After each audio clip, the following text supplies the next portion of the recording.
Welcome to Talk is Cheap. Coming up, we're going to talk about the Black Sun, a symbol found in the Denver airport and a huge amount of history behind it too.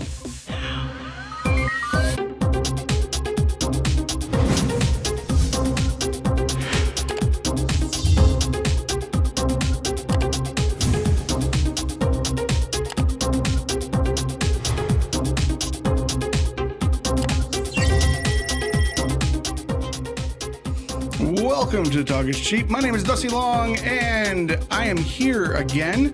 And with me, as always, to my far left is Mr. Pete. How are you doing today, Pete? Doing well, Dusty. Doing well. You know, still sucking air. I'm on the right side of the grass. Usually helps. So on and so forth. Taking in sustenance when needed. So when needed? Yep. A little extra when not needed, maybe? Yeah, sometimes maybe go a little overboard. I got to watch that. But, you know, the holidays are over now, so. Yeah, I could probably stand to put on a couple pounds. You can, yeah. I cannot. Yeah. And then, of course, to my left. Space Force. Space Force. Dan Hohlfeld. Who hopes to join the Space Force, apparently. Yeah. How you doing, Dan? It is a dream. Yeah, well, it would be cool. Oh, absolutely. Oh, yeah. So, gentlemen, I brought you all here today not only to see how the hell you were doing, which I hope you're all doing just fine, but we have a topic given to us by what was his name? Do you remember? I got it right here. Do you here. have it? Yeah, right. That's right. I always forget the name. I do apologize. Walter. So thank you, Walter, for going ahead and asking us to cover this. It is the Black Sun. It is a picture, a mosaic in the floor of the Denver airport. So, the infamous Denver airport. Very much so. And we have covered the Denver airport before. So I didn't want to get into the Denver airport per se. I really, because we've covered it and there's so much to cover. So I wanted to focus just on the Black Sun. Mm-hmm. So I hope, Walter, that's all right with you. I really do.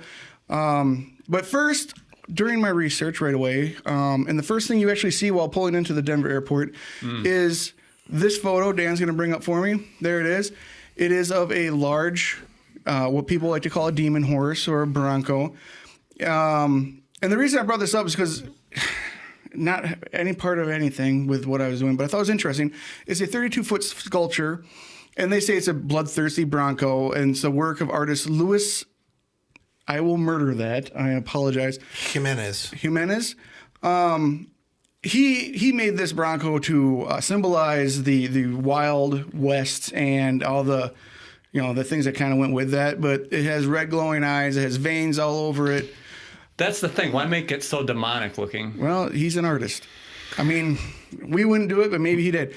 The interesting thing about this is because, I don't know, it was just interesting. So I thought I'd bring it up. Plus the picture is like very striking, was that this horse actually killed the artist, which was sad.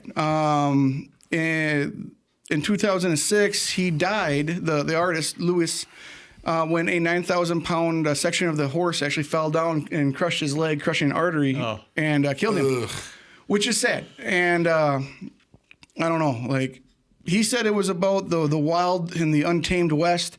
So I'm going to go ahead and go with that. But that was the first thing. And that kind of sets the precedence. When you go into the Denver airport, that place is chock full of symbols and artistry. And, to do my due diligence, I started with the airport, trying to cover this topic, and realized that it's a whole different topic. And we already covered it, like I said, but there's a lot of stuff there that shouldn't be in an airport. Like you got those murals that show death and like genocide. And I researched that, and I kept on going a little bit further. And these artists that did it, not all of them, but a few of them said this artistry these murals are not about.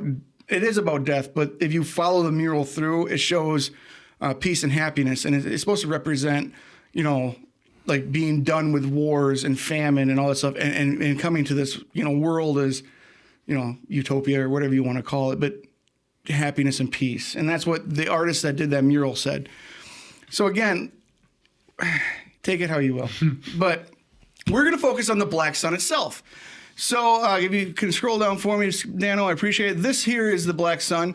This is the best picture I could find, and I apologize if anyone's out there with a better picture. It's on the floor.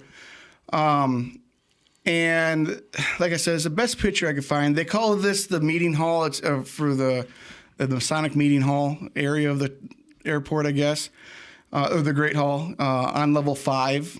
So you can kind of see it there. I was hoping for something a little bit better. I figured we'd get something a little bit deeper in that one, but I couldn't find anything. And for that, I apologize. No, because actually in the Denver airport itself, there's supposed to be an underground base down there and everything, and they have like trains. That's where the elite are going to go to. Yeah. If you went there, Jesse Ventura went there when they were adding on to it, and they had those tunnels. Yep. So they were going somewhere. Well, in those tunnels, every airport not every airport, but many airports have tunnels, and it's for baggage. And they also have the Denver airport. They say it looks like a swastika, but the runways are kind of like that. And if you squint, in my opinion, yeah, sure, you can make it look like anything you want, but you know, it's an airport. They got to have runways for these planes to come in. They're expecting a lot of planes. Depending on wind direction, you have to have multiple options for exactly landing. Right. And usually it's like north, south, east, west, or they don't use that. They use the compass numbers, so 235 north or whatever. But whatever, it is what it is. So again, the Denver airport, we can get into this forever. But what are you going to do? So the black disc is... Oh, wait. It's depicting the sun is what they're saying. And the black disk is beginning to eclipse the sun. So I said, you know what? I'm just going to look at black discs, or the black sun. So as soon as you look up the black sun, this is the next thing, the next picture I have is what you're going to see next. And this is the black sun in Schwartz... I can't. Sun, yeah. Yeah. It's a symbol employed at the post of Third Reich context by neo-Nazis. So a lot of neo-Nazis are using this thing. And the reason behind that is the symbol first occurs as a design element in a castle remodeled and expanded under Heinrich Himmler during the Nazi era. So the occult is in this. Neo-Nazis have picked this up, of course, and the Nazis picked it up. And they also say that you can see the lines going from the outer ring into the inner ring kind of look like the SS symbol. Oh, yeah, a little bit. Okay, yeah. so that's kind of like where we're at now. Excuse me, my earpiece falling out. There we go. So you're wondering to yourself now, why would he put that in there? Now, we all know that the Nazis were huge into the occult. They spent much time, money, effort trying to find occult relics. Communicate with the dead. Communicate with the dead. World, the Indiana Some say Jones. Hitler achieved it.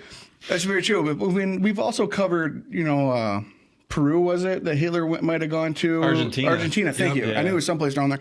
Argentina. I'm sure he visited Peru, too. The Arctic Circle has the base down there. So, and all this kind of corresponds with this idea of the occult.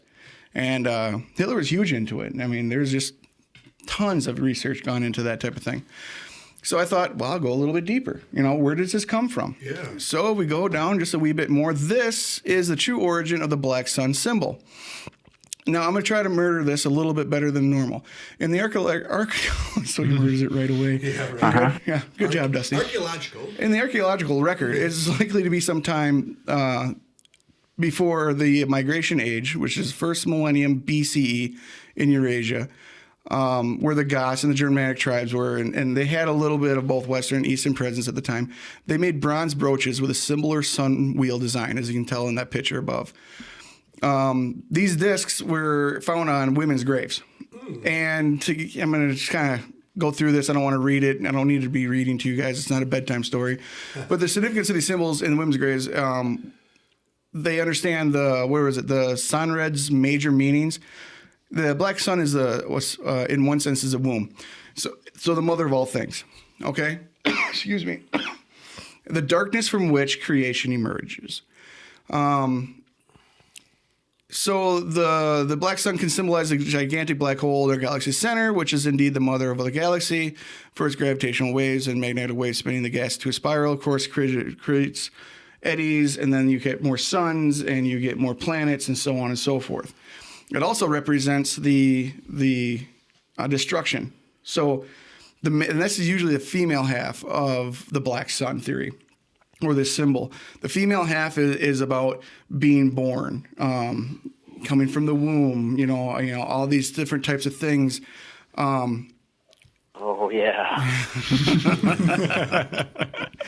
So these old cults. Now, And we know a lot of these ancient civilizations were based on a sun, moon, religion, and then of course it progressed into stars and more, astronomy and that type of thing, which was great and wonderful, and that's why we have like the Mayan calendar, and it's based on the galactic center and all these other great things, but it's all based on that black hole, and this is where they kind of figured out that black hole created all these other planets. The spiral galaxy that we live in is created from the black hole and its gravitational waves and everything else, right? Yeah.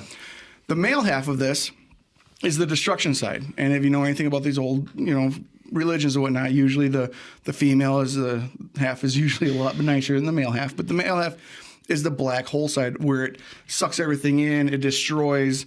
And I think that might have been where maybe like the Nazis kind of took it, like, okay, maybe we can somehow draw this energy. We can destroy our Western. Well, they were destroying while they were creating what they felt was a better world, right? And destroying the bad parts of the current world. So I can see how it'd work in. Yeah, very true, very true. So of course, that's about as far back as I could go, and what I found. And I thought it was really interesting that these symbols are constantly being used and then reused to fit our needs for our day, this day and age. Mm-hmm. So that's the true meaning of the black sun symbol. Now we get to the theory, and this is where it got really kind of interesting. So the black sun theory kind of reminds me of the Nemesis star theory, the Planet X, the Nibiru. I'm always murdering that name. Even when I read it in my head, I get it wrong. And we've talked about this. Correct me if I'm wrong, but we've had a discussion on Planet X, have we? I don't think so. Maybe I'll cover that next, because this was a really good deal. I love astronomy. I think we kind of gave up on it after we were supposed to see it in 2012, and then it never happened. It's like, whoa, where's that? How many times does that occur, though? Now they're saying it's still in play. Well, you're experiencing some similar things with the event, too, aren't you? Yeah, I saw that, too. Yeah, and that's, I don't know, it's so... They put dates on things like, the end of the world, and what was the guy's name? Not Nero. I always want to say Nero. Nostradamus. There was a female that had a bunch of dates. And then she said Obama was supposed to be the last president. Yeah. And so you constantly have, and they put dates and times. You know what? It's kind of like, why don't you say when the world gets to this point, you can expect something. Make it broad like those fortune tellers do. Yeah, definitely. Yeah. I'm glad the computer agrees with me. Thank you, the Matrix. So if you don't know about Planet X is a theory that, Planet X in, say it again, Nibiru, jeez. Nibiru. They're both pretty much the same thing. So it's a large gas giant or a large rocky planet that's orbiting outside of where Pluto orbits. And what that is doing is taking the Oort cloud, which surrounds the solar system. It's a big sphere that surrounds us of rocky material. It's where our comets come from, rocky and icy material, I should say. It's where our comets come from. It's where asteroids come from, and that type of thing. So what they're saying is that this planet, it's a large planet. It's bigger than Earth, bigger than Mars. They're saying like Jupiter size, maybe larger. Is dark, and it's rotating out there, and what that does is that the gravity of that planet is kicking things out towards us. Yeah, grabbing it and flinging it in our direction. Yeah. So, in the early 1980s, scientists noted that extinctions on Earth seem to fall in a cyclical pattern, and the mass extinctions seem to occur more frequently than every 27 million years. Now, that's what we think is every 27 million years, roughly, we've had an extinction pattern. Mm-hmm. Matter of fact, I was just watching something on history that said that humans, as a whole, had many, many different types of humans, like, I don't know, you want to call it whatever, but DNA style. And then there was a mass extinction, and we bottlenecked, and now we only have like 7 or 8 or something. We've allegedly bottlenecked several times in the Homo sapien human, and down. Some people speculate there was like as few as like 10,000 left on the planet at one point. Absolutely. Yeah, absolutely. That's the next one. The next extinction event might be caused by us.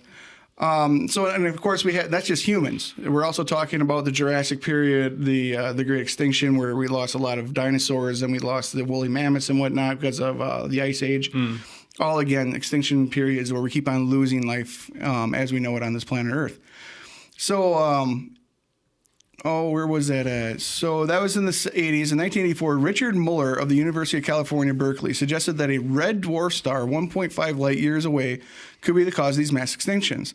Later theories suggest that Nemesis could be a brown or white dwarf, or a low-mass star only a few times the mass as Jupiter that would cast a dim light, making them difficult to spot.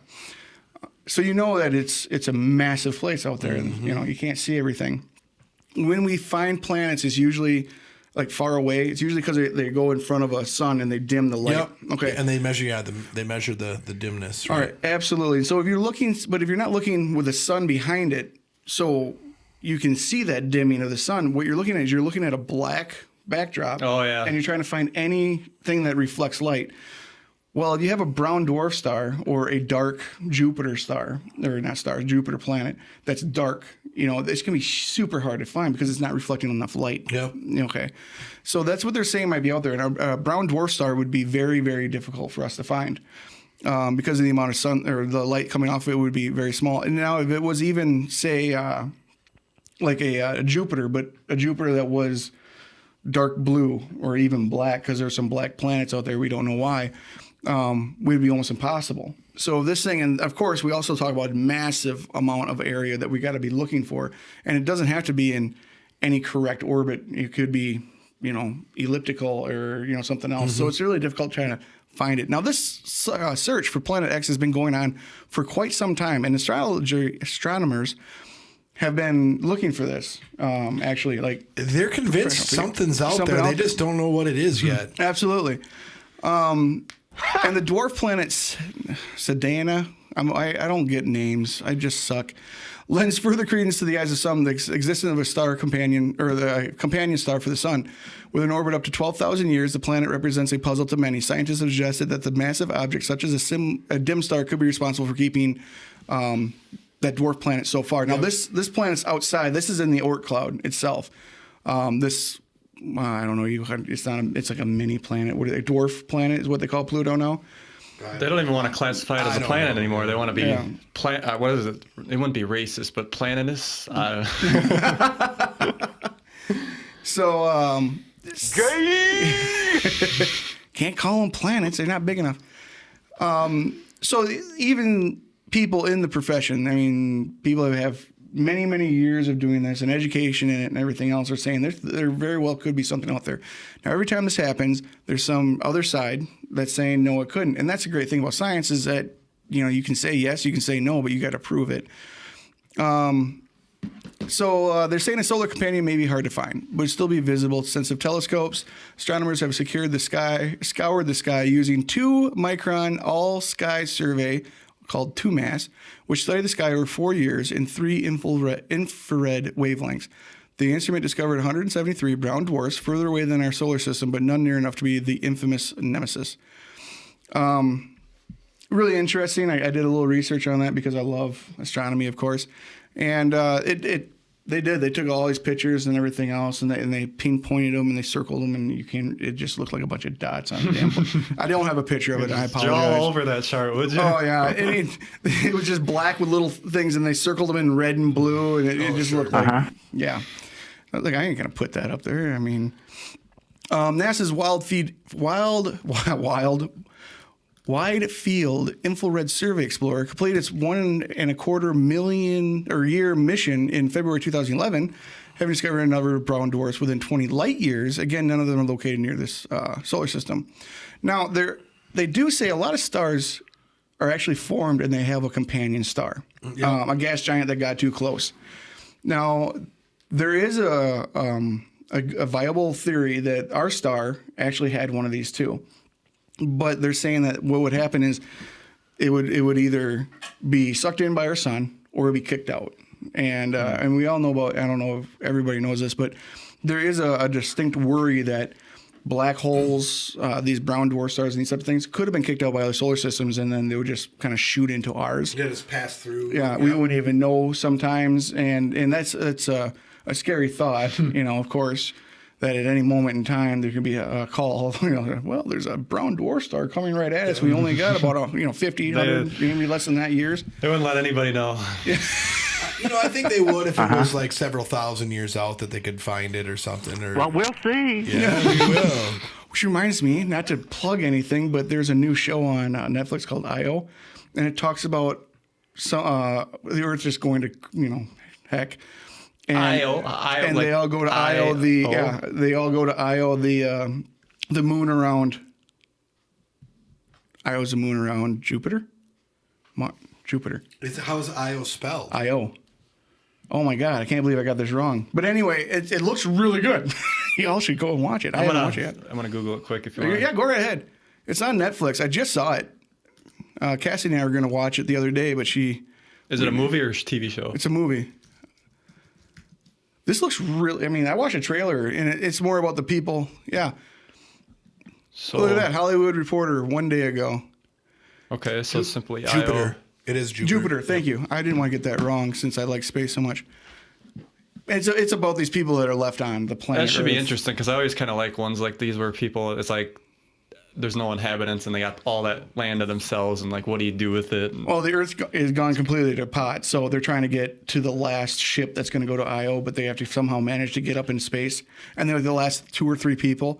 It looked really interesting. Well, Hopefully, it's good. The IMBD rating is a 4.7. Yeah, well, I but don't. those guys don't know what the hell they're talking about. I mean, I've seen us- some Rotten Tomato ones that are bad. I've actually seen some videos. I think it was on Netflix that they got like really low score. It's like I really like that. Yeah, movie. right. And I think that kind of goes with anything. If someone says it sucks, but then you try it, you might find yourself really Right. liking it. So There was that movie Host that I liked, Host. and that got a bad rating.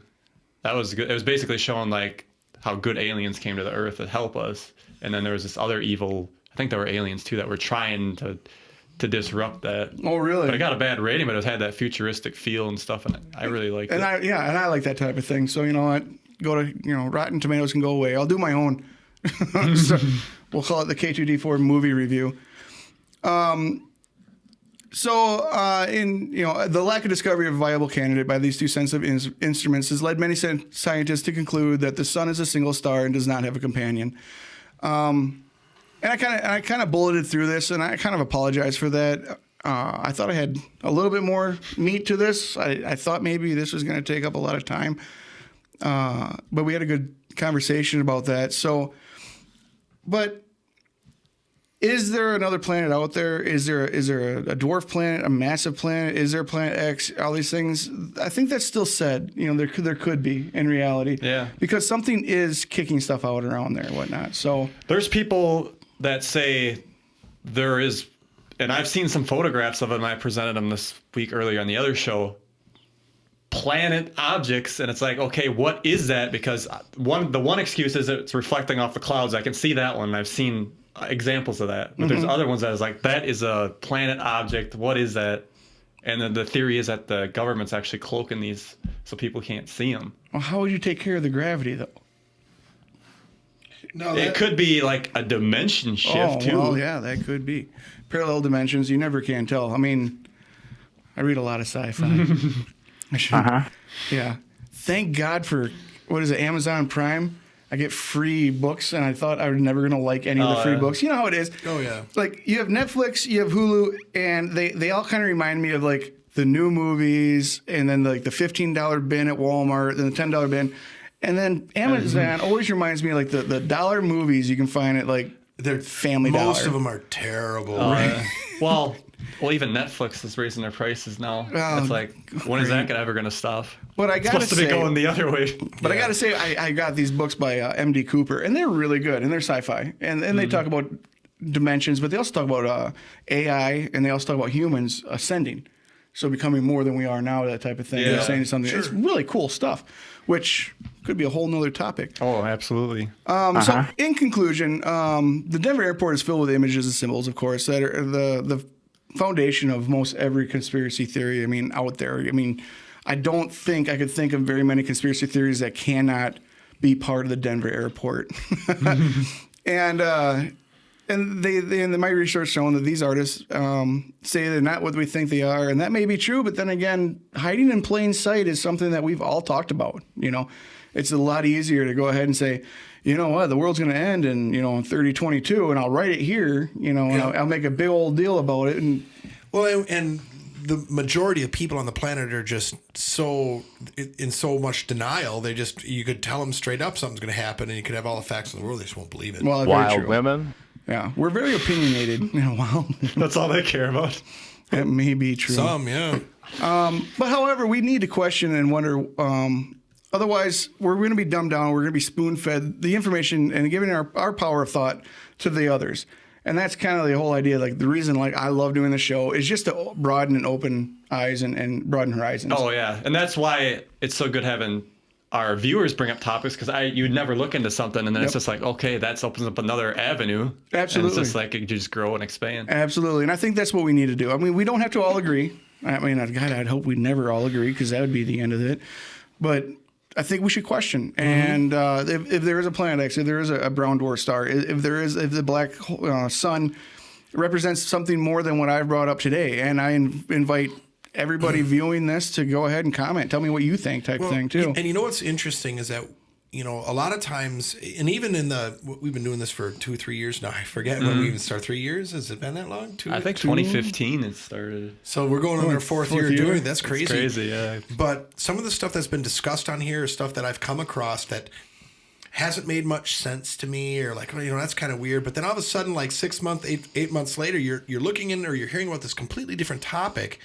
And then that puzzle piece kind of says, it goes in, like, okay, now I get it. And I bring it up a lot, how all this stuff gets intertwined so easily. Mm-hmm.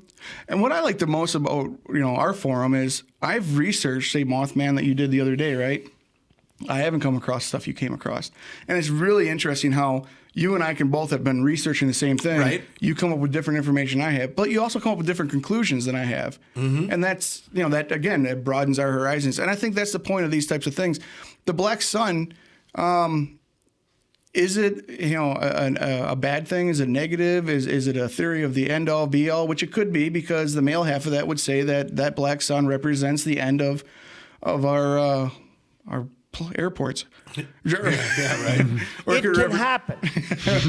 Or when it comes with all the other murals that are at the Denver airport, it could really represent the idea that it's eclipsing our sun. So it would, again, could be the end of everything, which would be the theory behind the Denver airport anyway, is a massive doomsday bunker.